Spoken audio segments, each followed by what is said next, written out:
आज हम बात करने वाले हैं हमारे बॉडी के फैट्स के बारे में। और वो फैट्स हमारे बॉडी में किस तरह से बढ़ते हैं, कैसे कम हो सकता है। और हमारे पास एक मशीन होती है जिसको हम कराटा स्कैनर बोलते हैं, तो वो हमें कैसे कैसे पैरामीटर्स दिखाते हैं। और अगर आपके पास टाइम हो तो आप अपने अपने कोच से वो मशीन से आपका खुद का वेट भी आप चेक कर सकते हो। ओके, तो ये है वो मशीन जिसको हम कराडा स्कैनर बोलते हैं, ओमरॉन का होता है। और बेसिकली बायोमेट्रिकल इम्पिडेंस जो होते हैं ना, वो मेथड से ये हमारे फैट जो है वो एक्यूरेट बताती है। बेसिकली जब हम ये हैंडल पकड़ते हैं और हम हमें उसमें हमारा एज, हमारी हाइट ये डालना पड़ता है, मेल फीमेल ये सब डालने के बाद एक बॉडी में हल्का सा एक करंट आ जाता है। और वो बेसिस पे ये हमें एक्यूरेट फैट्स और मसल्स हमें बता देता है, हमारा वेट बता ही देता है। उसके साथ बाकी की भी चीजें जैसे बीएमआई है, बीएमआर है, वो सब चीजें हमें बता देता है। तो हम चलिए हम ये सब चीजें के बारे में डिटेल में थोड़ा सा बात करते हैं। तो फर्स्ट जो है, हम हाइट के बारे में बात करेंगे।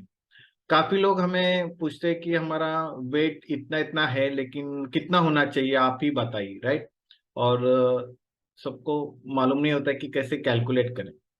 तो फर्स्ट ऑफ ऑल ये हाइट के बेसिस पे कैलकुलेशन होता है। अगर सेंटीमीटर में आपकी हाइट होती है ना, तो मेल अगर मेल है तो 100 सेंटीमीटर माइनस करना होता है। जैसे एग्जांपल मेरी हाइट जो है 173 है, तो 173 में से अगर मैं 100 माइनस करता हूँ तो मेरा वेट आता है 73। तो 73 इज माई आइडियल वेट।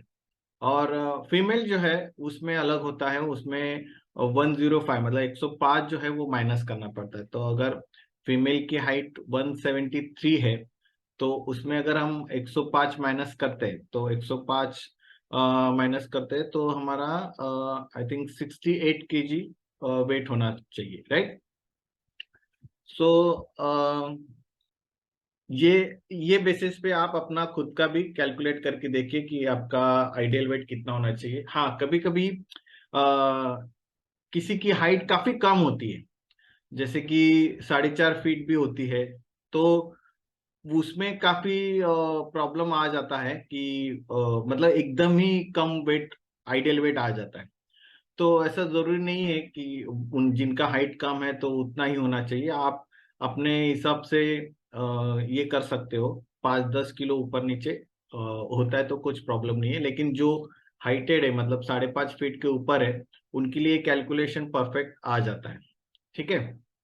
और मैं हमेशा कहता हूँ कि आप पहले तो खुद को आपको डिसाइड करना है कि आपको कितना कम करना है।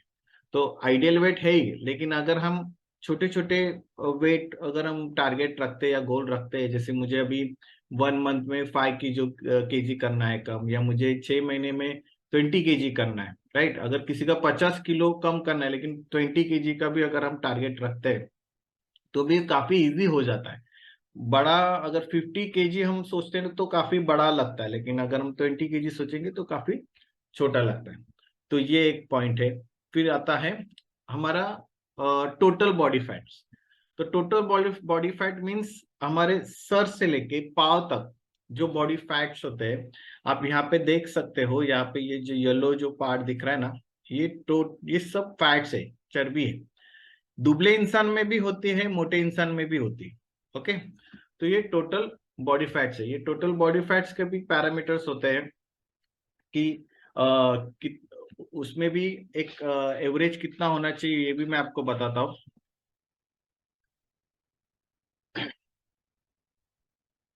टोटल बॉडी फैट जो होते हैं ना, उसमें नॉर्मल जो रेंज होती है मेल में जो होती है वो 14 से 17 होनी चाहिए। और फीमेल जो है उसमें 20 से 24 होनी चाहिए। ठीक है।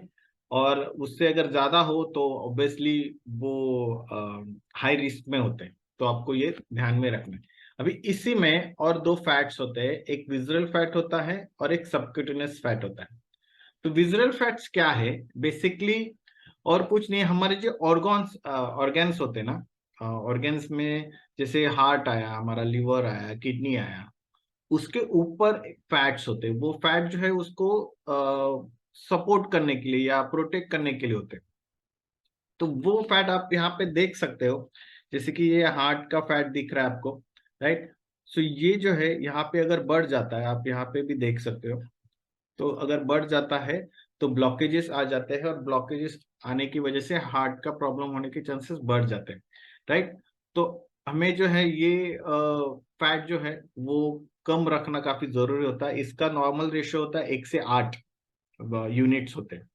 तो इसके ऊपर अगर जाता है तो आप डेंजर जोन में जा सकते हो, क्योंकि अगर सोचो इसमें अगर हार्ट अटैक आ जाता है, राइट, तो लोग क्या करते हैं, इसका बाईपास सर्जरी कर देते हैं। लेकिन बाईपास सर्जरी के बाद यहाँ पे अगर होता है तो दूसरी जगह भी फिर से हो सकता है, राइट। सो हमें ये ध्यान में रखना है कि हमें ये फैट कैसे कम हो जाए, इसके ऊपर अगर हम फोकस करेंगे तो हमें ये बाईपास सर्जरी से हम दूर रह सकते हैं। फिर जो आता है हमारा दूसरा, सबक्यूटेनियस फैट। सबक्यूटेनियस फैट क्या होता है, ये स्किन है, एक नंबर आप देख सकते हैं, स्किन के नीचे जो है वो सबक्यूटेनियस फैट है, ओके, ये देख सकते हो आप। और इसके नीचे मसल्स होते हैं, फिर ब्लड और फिर बाकी बोन स्ट्रक्चर होते हैं। तो स्किन के नीचे जो फैट्स होते हैं, जो बेसिकली आपका जो शरीर है ना, वो शरीर जो है सबक्यूटेनियस फैट की वजह से बना हुआ है। जो आपका आप देख सकते हो आपके खुद के बॉडी को। तो वो सबक्यूटेनियस फैट जो है वो निकलना जरूरी होता है, और ये जब निकलेगा तो आपके मसल्स में काफी अच्छी ग्रोथ आ सकती है। मसल्स में ग्रोथ आप ये देख सकते हो कैसी ग्रोथ है, राइट। तो ये सबक्यूटेनियस फैट जो है 15% से कम होना चाहिए, ज्यादा नहीं होना चाहिए। और मसल जो है पुरुषों में 33-36 होने चाहिए, और स्त्रियों में 30-33 होने चाहिए, राइट। तो ही आपका ये परफेक्ट हो सकता है। तो ये आप अभी मैंने आपको फैट्स के बारे में बताया, और भी कुछ है वो भी हम डिस्कस कर लेते हैं। Body age. ये बॉडी एज क्या होता है बेसिकली, जैसे कि एग्जांपल, मेरा एज जो है 41 है, ठीक है। लेकिन अगर लोग मुझे सामने से बोलेंगे कि अरे यार तुम 50 के लग रहे हो या 55 के लग रहे हो, तो मतलब वो मेरा बॉडी एज हो गया, कि मैं मेरे एज से भी ज्यादा बड़ा दिख रहा। और जो कि गलत है। हमारा एज जो है वो हमें मैच होना चाहिए, मतलब हमें देखते ही लोग बोलने चाहिए कि तुम हाँ 41 ने तो आप काफी यंग लग रहे हो, राइट। मतलब 35 40 के बीच में लग रहे हो, तो तब जाके आपको आपका आप जो है फिट हो या यंग हो ये पता चलता है, ओके। तो ये हो गया हमारा बॉडी एज। फिर आता है बीएमआई। बीएमआई जो है बेसिकली बॉडी मास इंडेक्स उसको कहते हैं। ये बेसिकली हमारे हाइट और वेट का कैलकुलेशन के बेसिस पे ये निकाला जाता है। इसमें जो है जैसे 20-23 अगर रेंज में हो तो आप एकदम नॉर्मल वैल्यू है। उसके ऊपर जाता है तो आप थोड़ा ओवरवेट या ओबेसिटी के रेंज में आ जाते हो। आप यहाँ पे भी देख सकते हो अंडर वेट का कितना वैल्यू है, नॉर्मल वेट का कितना है, ओवरवेट, राइट, ओबेस। तो वो एक कैलकुलेशन है, तो उसके बेसिस पे जो है हमें हमारा बीएमआई जो है वो मेंटेन रखना जरूरी है। ये बीएमआई जो है आप ऑनलाइन भी निकाल सकते हो। गूगल पे आप बीएमआई कैलकुलेशन करके है ऑप्शन, उसमें आप आपके बेसिक जो डिटेल्स है वो डाल के आपको पता चलेगा कि आपका बीएमआई लेवल क्या है, ओके। तो वो बेसिस पे आपको समझ में आएगा कि आपको कितना कम करना है और कैसे करना है, या आप ओबेस हो या अंडरवेट हो, वो कौन सी कैटेगरी में है वो पता चलेगा। फिर आता है रेस्ट्रिक्ट मेटाबॉलिज्म, उसको हम आरएम भी बोलते हैं, बीएमआर भी बोलते हैं। ये भी जो है ये काफी इंटरेस्टिंग है, क्योंकि ये इसके बेसिस पे हमें काफी इजी हो जाता है कि ये किसी को वेट लॉस करने में काफी इजी हो जाता है। तो मैं हमेशा सामने उनका हाइट, वेट और एज लेता हूँ, और बीएमआर निकालता हूँ। तो बीएमआर भी आप सेम ऑनलाइन निकाल सकते हो। मेरे जितने भी बाहर गांव जो है, मतलब जैसे लखनऊ है या कोल्हापुर सोलापुर में जितने भी ऐसे दूर के जो कस्टमर है, उनसे मैं ऑनलाइन ही ये डिटेल्स लेता हूँ और बीएमआर मुझे पता चल जाता है, और वो बेसिस पे मैं उनको डाइट देता हूँ और उनका अमेजिंग रिजल्ट भी आता है। तो बेसिकली ये और कुछ नहीं है। हम जो भी खाना खाते हैं, वो खाना खाने के बाद ब्लड में जो कन्वर्ट होता है, तो वो जो प्रोसेस होती है ना, उसको बोलते हैं रेस्टिंग मेटाबॉलिज्म। ठीक है। तो बॉडी वो पचाने में कितना टाइम लेती है, राइट। सो वो ये सिंपल लैंग्वेज में आप समझ लीजिए वो। सो ये ऐसा किसी का कम होना चाहिए, ज्यादा होना चाहिए, ऐसा कुछ नहीं है। हर एक बॉडी का अलग अलग होता है। सो काफी लोग ऐसे नाराज होते हैं, अरे यार मेरा इतना कम क्यों है, मेरा ज्यादा क्यों नहीं। नहीं, आपने ये देखा होगा कि कुछ लोग कितना भी खाए कभी मोटे नहीं होते, और कुछ लोग थोड़ा भी खाते तो मोटे हो जाते। तो जो ऐसे जो दो कैटेगरीज है ना, उसमें फर्क क्या होता है मालूम है? उनका बीएमआर, मतलब जो दुबले पतले होते हैं, कुछ भी खाए फिर भी बढ़ता नहीं है ना वजन, उनका बीएमआर काफी कम होता है, मतलब 800 900 या 1000 के आसपास होता है। तो इसलिए वो कितना भी खाए उनका वजन जो है वो बढ़ता नहीं है।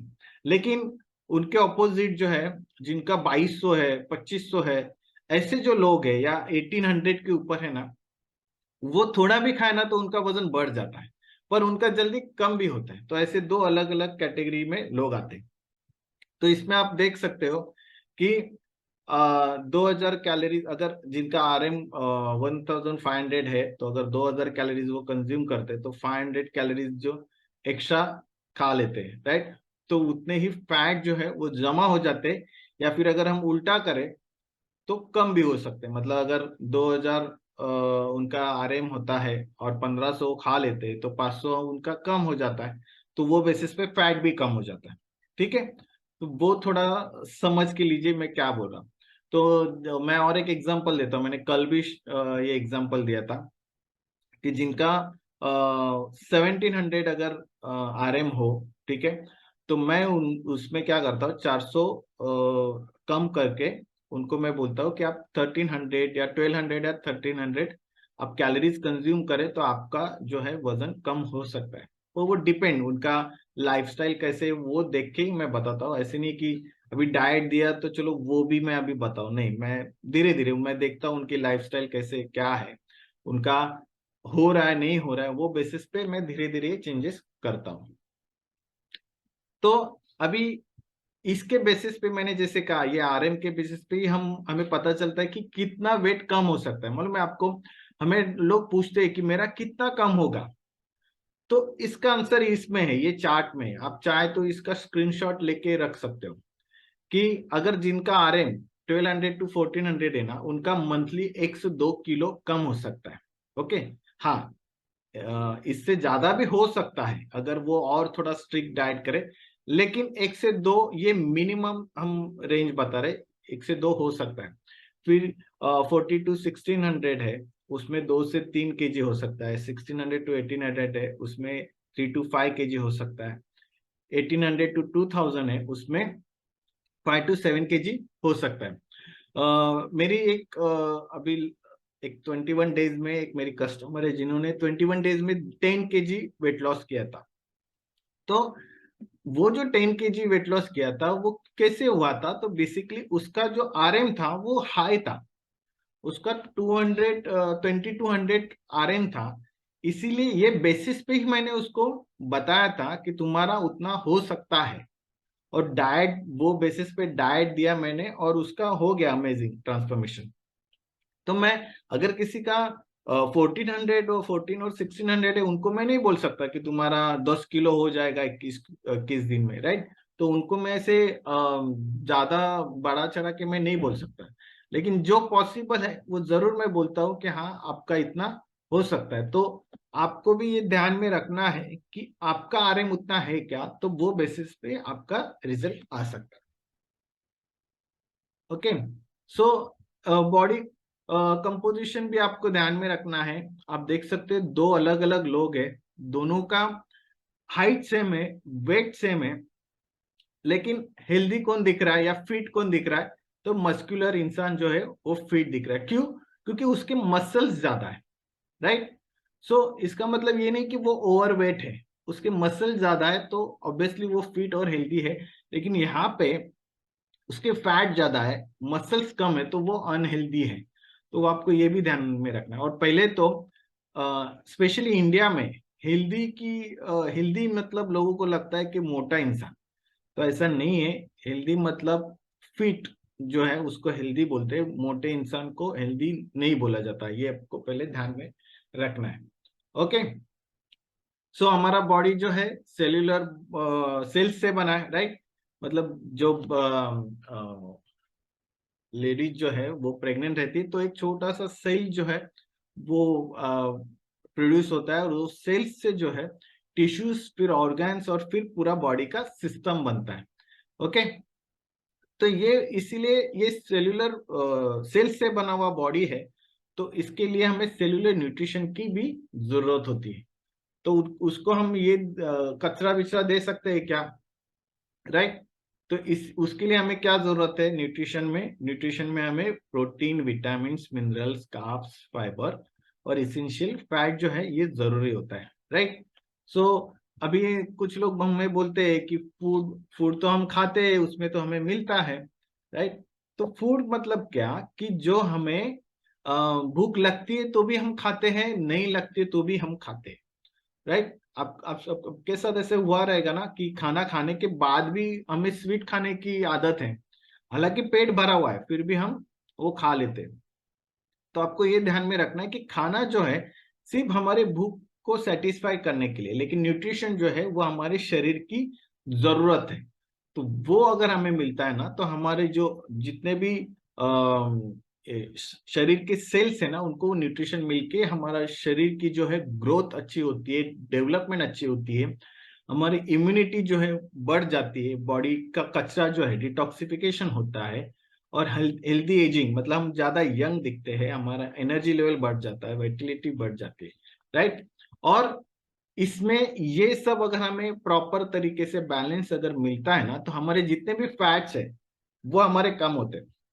बाय द वे, जो मैंने विजुअल फैट बताया, जो भी ऑर्गन के फैट बताए ना, वो ऑर्गन के फैट जो है ये नॉर्मली एक्सरसाइज से नहीं कम होते। ये आप जो खाना खाओगे ना वो बेसिस पे वो कम ज्यादा होते हैं, तो आपको ये ध्यान में रखना है। ओके, और बाकी के जो ऊपर के जो फैट्स है, मतलब जो सबक्यूटेनस फैट जो होते हैं वो आप एक्सरसाइज जो होते हैं उससे आपके निकल जाते हैं। और बाकी के जो है फैट बेसिकली ना काम क्या करता है वो समझ लीजिए। फैट जो है बेसिकली हमें एनर्जी देने का काम करता है। हम जो अभी बोल रहे हैं या एक्सरसाइज कर रहे हैं ना, तो फैट जो है वो एनर्जी में कन्वर्ट होकर हमें वो एनर्जी देता है। तो अगर हम बैठे बैठे रहते हैं ना, तो फैट क्या करता है, वो स्टोर कर देता है फैट्स। तो आपको इसीलिए हमें एक्टिव होना जरूरी है, और उसके साथ साथ हम क्या खाना खा रहे हैं वो भी जरूरी है। क्योंकि सिर्फ हम एक्सरसाइज करेंगे और हम बाहर जाके वड़ा पाव, समोसा पाव, ऐसे अनहेल्दी चीजें या कार्बोहाइड्रेट बेस्ड चीजें खाएंगे ना, तो फैट ज्यादा से ज्यादा स्टोर होते रहेंगे। लेकिन स्टोर होने के बाद अगर हम एक्सरसाइज कम कर रहे हैं तो बर्न भी कम होंगे, राइट। और ये जो कार्बोहाइड्रेट्स अगर बॉडी में आते हैं तो वो पूरे सेल्स में क्या होगा, कार्बोहाइड्रेट से ज्यादा हो जाएंगे या फैट ही ज्यादा हो जाएंगे, राइट। तो हमारे बॉडी में जो है प्रोटीन की मात्रा जो है वो ज्यादा जानी चाहिए, विटामिन, मिनरल्स की मात्रा ज्यादा जानी चाहिए। अगर कार्बोहाइड्रेट है तो फाइबर बेस्ड कार्ब्स हमारे बॉडी में जाना चाहिए। तो आज हम इतना ही, आज का टॉपिक हम डिस्कस करेंगे।